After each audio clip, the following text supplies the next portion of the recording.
Brazil, जो कि Latin America में भारत का एक मुख्य सहयोगी है और ब्रिक्स संगठन का मुख्य सदस्य भी है।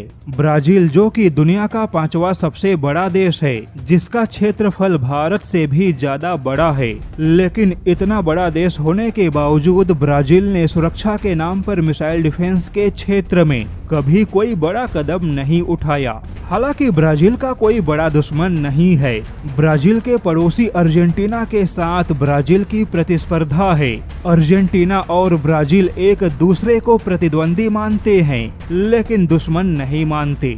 वहीं वेनेजुएला के साथ ब्राजील का थोड़ा बहुत टकराव है, लेकिन ऐसा भी नहीं कि इसके लिए युद्ध की स्थिति उत्पन्न हो। ऐसे में ब्राजील को कभी बड़े मिसाइल डिफेंस की आवश्यकता नहीं पड़ी और ब्राजील के पास जो भी मिसाइल डिफेंस मौजूद हैं, उनकी मारक क्षमता केवल 5 किलोमीटर से 8 किलोमीटर के बीच है।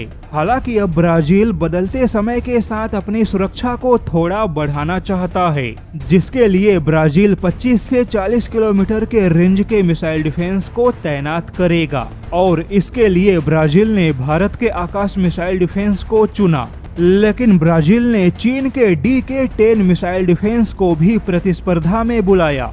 चीन का DK-10, जिसे स्काई ड्रैगन 50 भी कहा जाता है, यानी कि अब ब्राजील में भारत के आकाश मिसाइल डिफेंस और चीन के स्काई ड्रैगन 50 या DK-10 के बीच में कड़ी प्रतिस्पर्धा है। हालांकि इस प्रतिस्पर्धा में भारत के आकाश मिसाइल डिफेंस ने चीन के स्काई ड्रैगन 50 को धूल चटा दी, क्योंकि भारत के आकाश मिसाइल डिफेंस ने पहले फायर में 88% का लक्ष्य हासिल किया, जबकि दूसरे फायर में भारत के आकाश मिसाइल डिफेंस ने 96% का लक्ष्य हासिल किया और यह दोनों ही लक्ष्य भारत के दावे के मुताबिक ही है।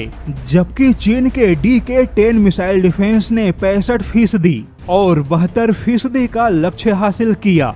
इस हिसाब से भारत के आकाश मिसाइल डिफेंस ने चीन के स्काई ड्रैगन 50 या DK-10 को धूल चटा दी। हालांकि चीन का कहना है कि वह ब्राजील को उन्नत प्रणाली देगा, लेकिन इसी बीच भारत के आकाश मिसाइल डिफेंस के सफलता के बावजूद खुद ब्राजील ने भारत को मुश्किल में फंसाने का काम किया।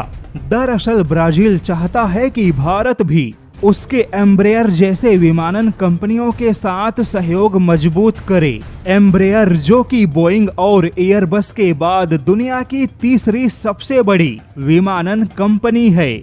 इसके अलावा ब्राजील भारतीय वायुसेना को एम्ब्रेयर कंपनी के ट्रांसपोर्ट विमान भी बेचना चाहता है, यानी कि ब्राजील इस कोशिश में है कि वह भारत का हथियार खरीदे, तो भारत भी ब्राजील के पैसेंजर विमान और ट्रांसपोर्ट विमान को खरीदे। और ब्राजील के इसी महत्वाकांक्षा की वजह से ब्राजील में भारत का तेजस भी अटक गया और अब आकाश मिसाइल डिफेंस का सौदा भी इसी महत्वाकांक्षा में फंसता हुआ दिखाई दे रहा है।